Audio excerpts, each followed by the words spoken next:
오늘 말씀은 구원받은 우리가 알아야 할 것이란 제목으로 말씀을 나누겠습니다. 하나님은 우리 인생에 반전을 주시기를 기뻐하시고 우리에게 이미 반전을 주셨습니다. 무슨 말이냐고 하면 영화나 드라마 같은 거 보면 주인공이 엄청 고난당하고 어려움 겪다가 결국은 승리하고 극복해서 성공하는 작품, 이런 작품들이 많습니다. 그러한 작품들을 보면 이러한 작품들이 이제 반전이라고 하는데, 그래서 대부분 그런 영화들이 또 그런 드라마가 흥행하는 것을 볼 수 있습니다.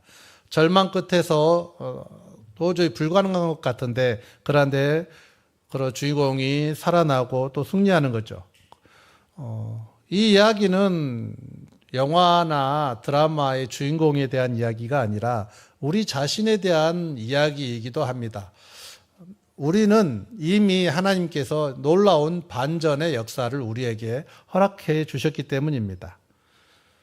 먼저 구원받은 우리가 알아야 할 것 첫 번째는 우리는 영적으로 죽었던 자들입니다. 1번 첫 번째, 우리는 영적으로 죽었던 자들이라는 것을 잊지 않아야 합니다. 1절부터 3절까지의 말씀을 통해 보면 우리가 왜 영적으로 죽었던 자인지를 말씀해 주고 있는데, 1절에 보면 그는 허물과 죄로 죽었던 너희를 살리셨도다, 이렇게 말씀하십니다. 허물과 죄로 죽었던 너희라고 말씀하고 있습니다. 그러니까 여기서 말하는 우리의 상태는 어떻습니까? 죽었던 상태입니다. 그러니까 어디 좀 아프거나 좀 상태가 좀 이상하거나 좀 부족하거나 그런 상태가 아니고 아예 죽었다고 설명을 하고 있습니다. 성경은 우리의 예전 상태가 죽었었다, 이렇게 말하고 있습니다. 성경 단호하게 말하고 있죠. 우리의 상태는 죽어있던 상태입니다.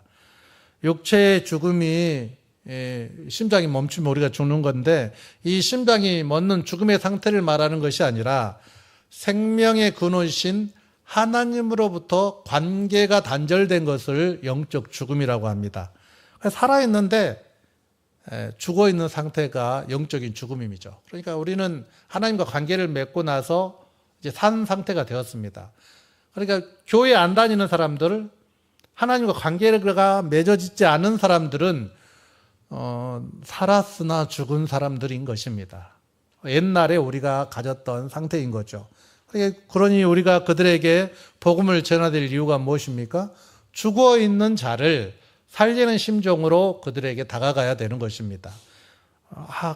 학업하는 학생들에게는 학교 친구들이나 또 직장 하시는 분은 직장 동료들이나 가족들 가운데서도 아직 하나님을 모르는 사람, 하나님과 영적인 관계가 맺어지지 않은 사람은 죽은 상태에 있는 사람이기 때문입니다. 창세기 2장 17절에 보면 이런 말씀이 있습니다. 창세기 2장 17절의 말씀 우리 함께 읽도록 하겠습니다. 함께 읽습니다. 선악을 알게 하는 나무의 열매는 먹지 말라. 내가 먹는 날에는 반드시 죽으리라 하시니라. 아멘. 아담이 선악을 알게 한 나무 열매를 다 먹었죠. 그런데 먹었는데 육체가 죽지 않았습니다.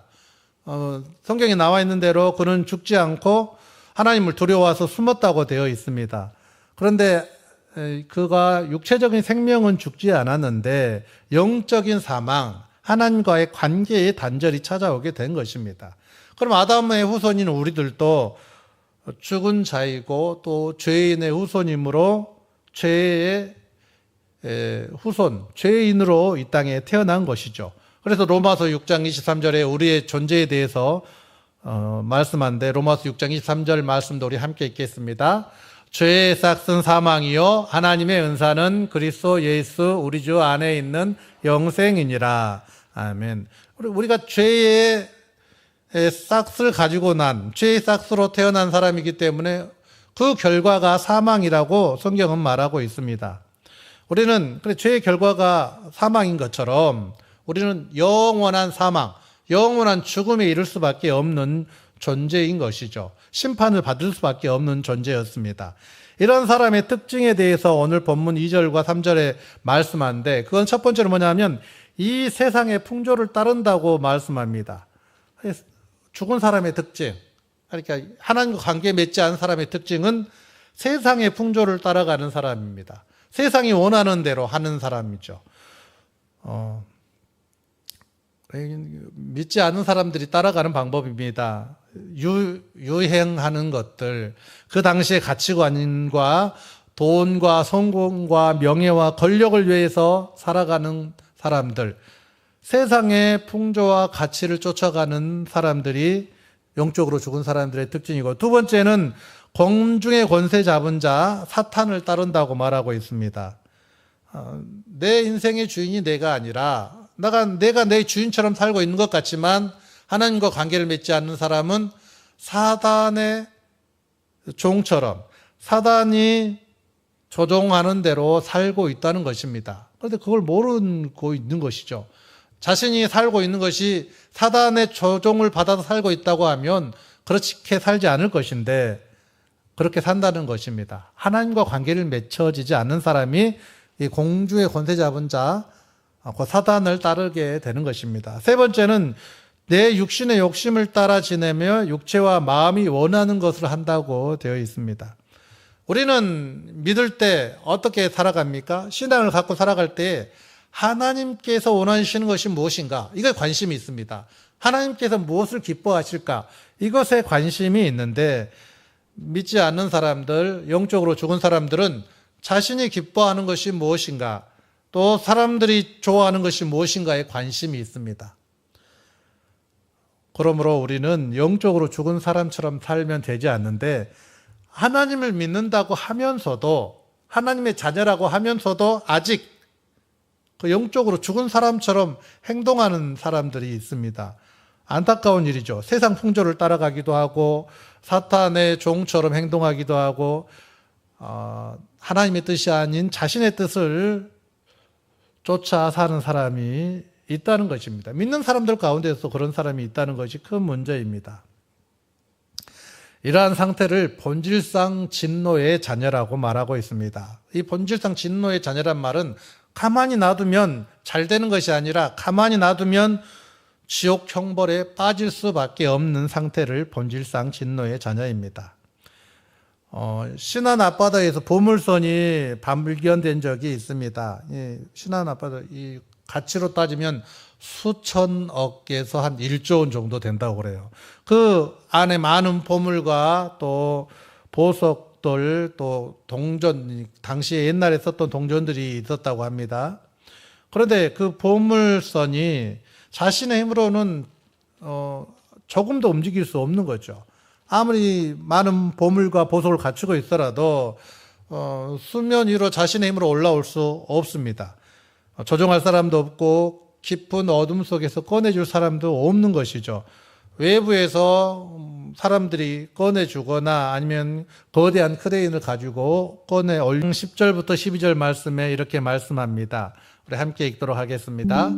기록된 바 의인은 없나니 하나도 없으며 깨닫는 자도 없고 하나님을 찾는 자도 없고 다 치우쳐 함께 무익하게 되고 선을 행하는 자는 없나니 하나도 없도다.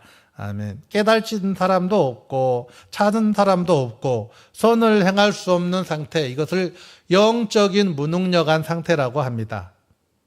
이 영적인 무능력한 상태에 있는 사람에 대해서 우리가 기억해야 되는 것, 과거에 우리가 이런 상태에 있었던 것을 기억해야 될 것은 무엇입니까? 내가 내 노력으로 보물 지하 바다 깊은 곳에 있던 보물에서 밖으로 나온 것이 아니라는 것입니다. 내가 내 힘으로 하나님의 자녀가 된 것이 아니라는 이야기를 하고 있습니다. 우리의 능력과 힘으로 우리가 하나님의 자녀가 된 것이 아니고 하나님께서 우리를 자녀 삼아 주셨다는 이야기를 하고 있는 것입니다. 이게 하나님의 놀라운 은혜의 시작인 것입니다. 두 번째, 구원받은 우리가 알아야 할 것은 무엇입니까? 4절부터 7절까지의 말씀을 통하여 보면 하나님의 사랑이 우리를 살리셨다는 것입니다. 바다에 가라앉아 있는 보물처럼 스스로 어떠한 능력이나 힘을 발휘할 수 없었는데 그러한 존재였었는데 4절에 보면 긍휼이 풍성하신 하나님이 우리를 사랑하시 그 큰 사랑을 인하여 라고 말씀합니다. 긍휼이 풍성하신 하나님의 사랑이 우리를 사랑하신 그 사랑으로 인하여 우리가 구원을 받았다는 말씀을 하고 있습니다. 그러니까 내가 조금 힘내서 하나님이 나를 구원하시는데 내가 조금 도왔다, 이것이 아니라는 거죠. 내가 조금 힘썼어. 전혀 나는 아무런 힘이 쓰지 않았는데 하나님께서 전적으로 힘을 쓰셔서 나를 구원하셨다는 것입니다.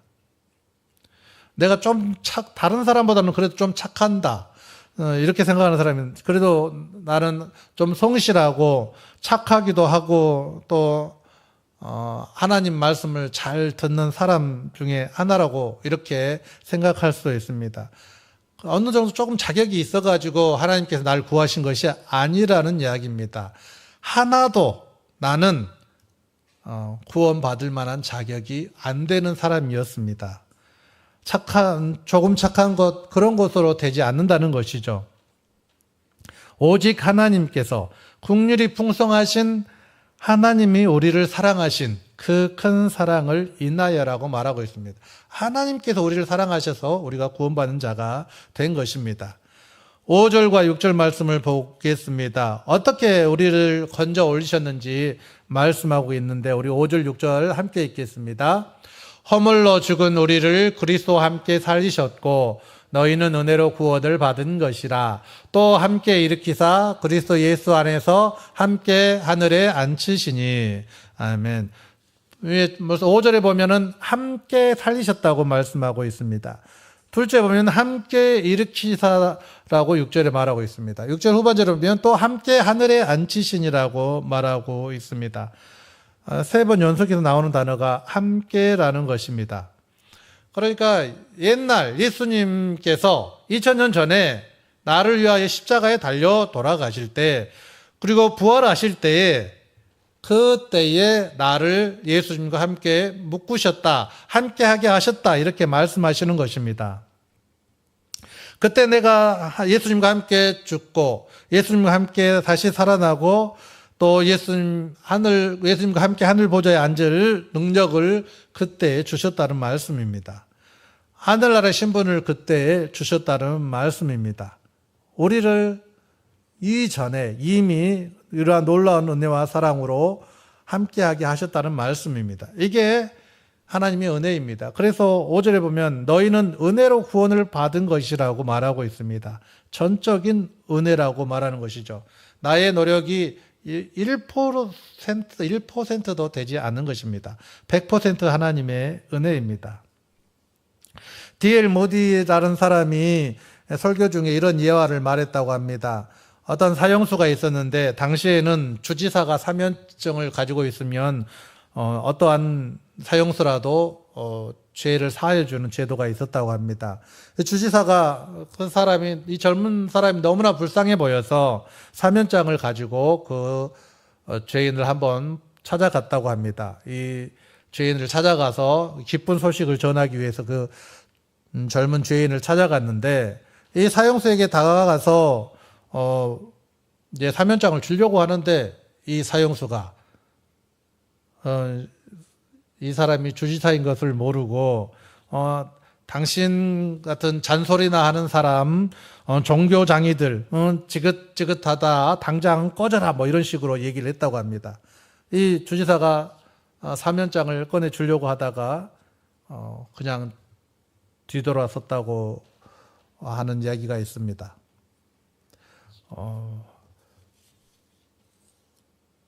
하나님께서 우리에게 사면장을 주실 수가 있습니다.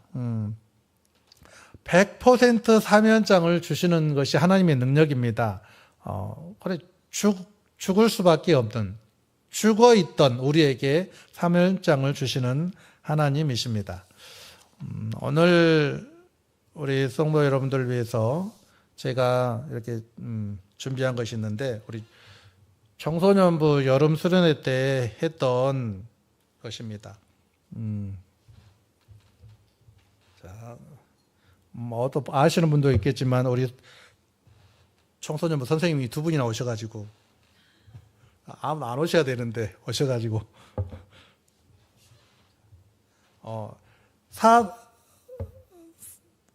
죄가 우리에게 들어오는 가장 쉬운 방법은 우리가 교만해질 때입니다. 사탄이 왜 하나님으로부터 악하게 되고 멀어지고 그랬습니까?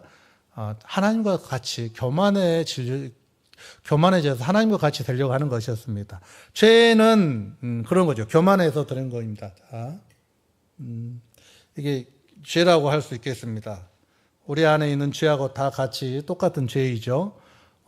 그런데 한번 죄를 지으면 이 죄는 없어지지가 않아요. 그리고 또 죄의 특징은 뭐냐 하면 자기만 죄인이면 상관이 없는데 다른 사람에게 영향을 줍니다. 옆 사람에게 쉽게 전파를 해줘. 나도 죄인이니까 너도 죄인 되라. 이런 식으로 쉽게 옆 사람에게 물들이게 쉽습니다. 그러니까 옆 사람도 물들이게 되죠. 아무리 우리가 죄 짓지 않으려고 해도 내가 깨끗한 사람으로 살려고 해도 우리가 죄 안 짓고 살 수 있는 사람이 없는 것처럼 누구나 죄인이라는 것입니다. 근데 우리가 이런 상태라고 할 수 있습니다. 사탄으로부터 영향을 받아 죄의 자녀처럼 사는 것이죠. 이런 죄를 없이 할 수 있는 방법 우리는 없지만 하나님은 가능하시죠. 이게 하나님이라고 할 수 있습니다. 하나님은 죄를 없이 하실 수 있으신 분이죠. 자 보십시오. 우리 중고등부 애들은 놀라던데 우리 선생님들은 하나도 안 놀라시는군요. 우리 이제 깨끗해졌지 않습니까? 그러면은 이제 우리가 원래 죄인이었는데 죄악이 많은 사람들이었는데 하나님이 우리 안에 오셔서 이제 죄가 없어졌어요. 그러면은 다시 죄가 왔을 때 우리가 죄에 물들게 될까요? 안 될까요? 여기 이제 사탄은 늘 우리를 공격하려고 하죠. 우리 안에 하나님이 계시는데도 늘 우리를 유혹하고 너는 죄인이야 이렇게 합니다. 그러면 어떻게 될까요? 부어도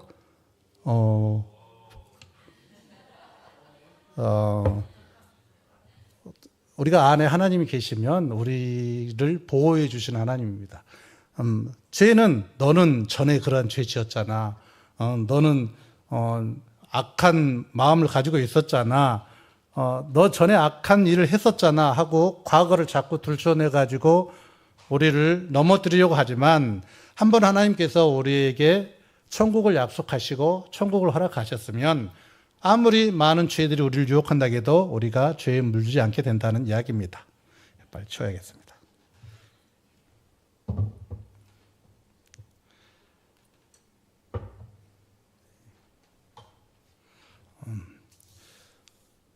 오직 믿음으로 우리가 구원을 받았습니다. 내 공로가 전혀 없습니다. 그럼 우리가 감사함으로 하나님을 섬길 뿐이죠. 왜 그러면 하나님께서 우리를 사랑하셨느냐? 왜 우리에게 이러한 은혜를 베푸셨느냐? 7절 말씀에 그 이유가 나와 있습니다.